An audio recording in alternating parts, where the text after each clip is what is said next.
Vous êtes entrepreneur, vous voulez donner une trajectoire optimale à votre startup? C'est parti, on attaque le deuxième élément. Dans cet épisode, on se pose la question de par où on commence. Alors on ne commence pas par déposer sa startup au tribunal de commerce. Créer une startup, c'est pas une démarche administrative, c'est un truc qui peut être fait plus tard. C'est pas non plus se jeter aveuglément dans le développement produit. Parce qu'en fait, une startup, c'est pas un produit. C'est des gens avec une vision. Et de cette connexion gens-vision va naître un produit. Alors, comment on fait? D'abord, c'est important de travailler sur un sujet qui vous concerne parce que d'abord, ça veut dire que vous allez comprendre le problème et le marché dans lequel vous souhaitez évoluer. Et aussi, vous allez être beaucoup plus résilient. Autrement dit, dans les moments difficiles, et il y en aura des moments difficiles, vous aurez la volonté de ne pas arrêter, de ne pas abandonner. Ne pas obséder sur l'idée. L'idée, en fait, on se dit, pour démarrer, il faut que j'ai une idée géniale. En fait, non. L'idée, c'est un point de départ, on en reparlera, mais c'est pas forcément important d'obséder sur l'idée. Si on obsède trop sur l'idée, on se déconnecte du marché. Sachez que votre idée, elle est initialement ce qu'elle est et qu'elle va changer.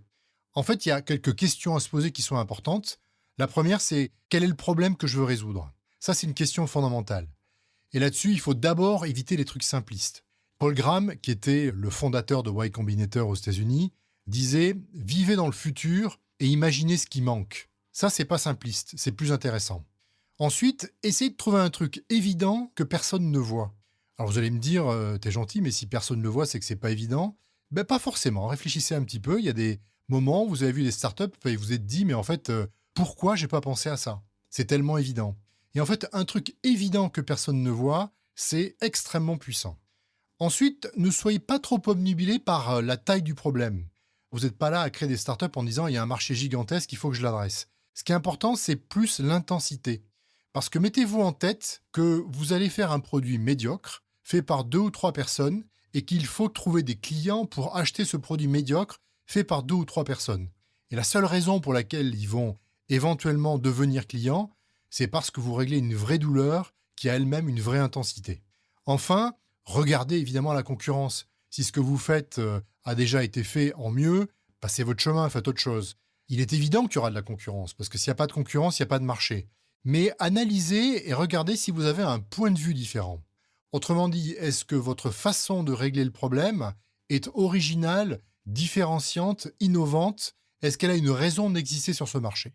Donc on l'a vu, la première question, c'est le problème qu'on doit résoudre. La deuxième, c'est est-ce que ce problème, cette raison d'exister, me donne la chance de devenir ambitieux?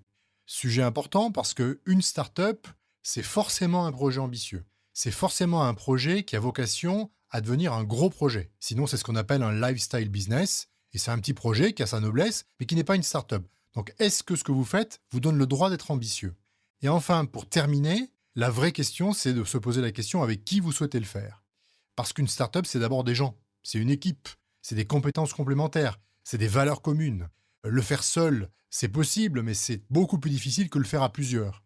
Il faut le faire à au moins 2, 3 c'est bien, 4, 5 ça devient beaucoup. 3 c'est bien parce que c'est un tabouret c'est 3 pieds, c'est stable. C'est plus stable qu'une chaise.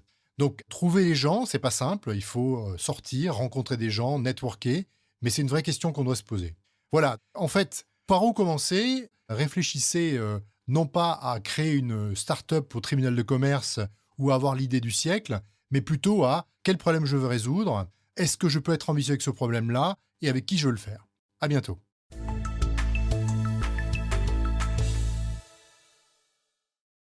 Si à l'issue de cet épisode vous avez encore des questions, eh bien venez sur 34éléments.com, mon académie en ligne, et je répondrai à vos questions avec plaisir.